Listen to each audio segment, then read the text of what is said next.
Our group's assigned international organization is the International Monetary Fund, or IMF. Our team members are Alejandra, Hayden, Joel, and Thomas.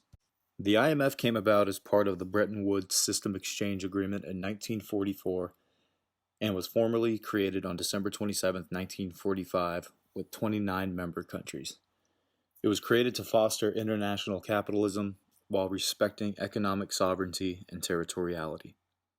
The IMF currently has 189 member countries, and any country may apply to become a member. Membership benefits include access to other members' economic policies, technical assistance in banking, fiscal matters, and exchange matters, financial support in times of payment difficulties, and increased opportunities for trade and investment.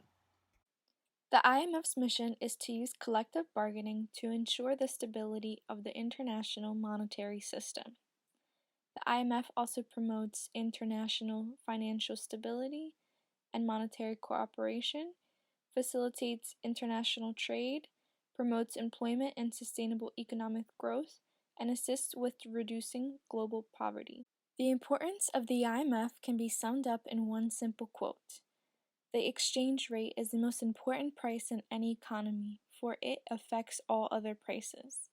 This is because if one country lowers their exchange rate to lower the price of their products and increase their trade, it could lead to a vicious cycle, and for this reason, the IMF tries to regulate exchange rates.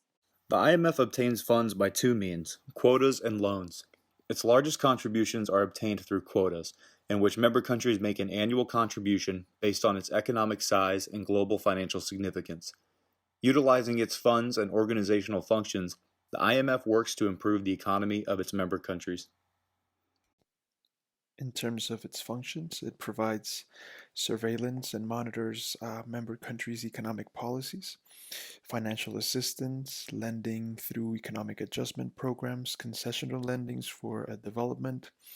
It also mobilizes external financing and provides capacity development. It also created special drawing rights, which is an international reserve currency created to increase international liquidity.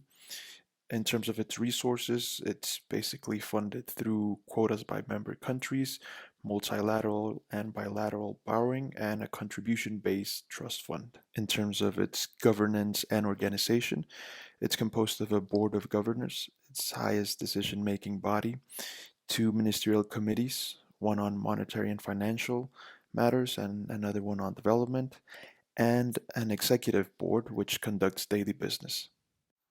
In the spirit of Thomas Hobbes, we will specifically define coercion as the practice of persuading someone to do something by using force or threats, and rational bargaining as organizing the relations between international actors in a reasonable and rational way.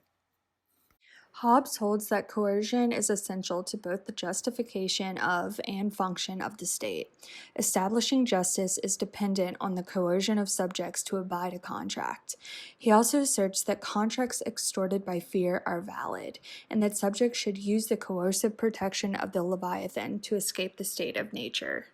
The promotion of cooperation and acting in consensus with members speaks to the IMF's bargaining flexibility. IMF funds are accepted on a voluntary basis, which limits the IMF's power to assert its will on other countries. Argentina stonewalled talks with IMF officials and made little effort to comply with their terms. But when they needed relief and reform, the IMF supported them.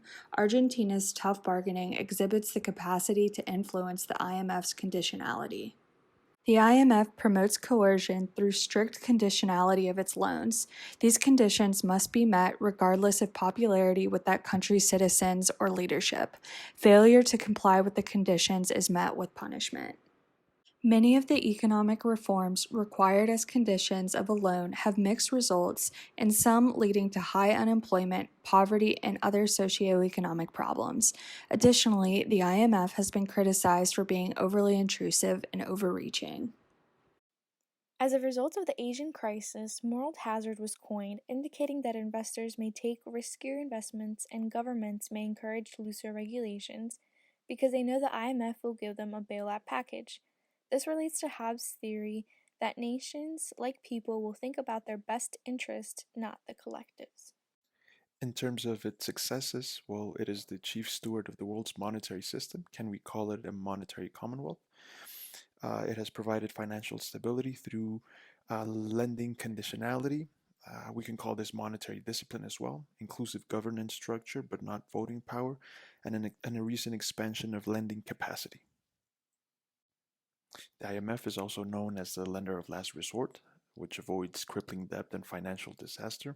It has flexible lending and debt repayments, which are tailored for specific countries, and has now focused on poverty alleviation and growth, MDGs and SDGs, and it also provides technical assistance through training and guidance. In some ways, the IMF is not as successful because it is centralized and takes a top-bottom approach to solving economic problems. Like the quote says, one can callously impose policies about which one would think twice if one knew the people whose lives one was destroying. The following were the references used for this video.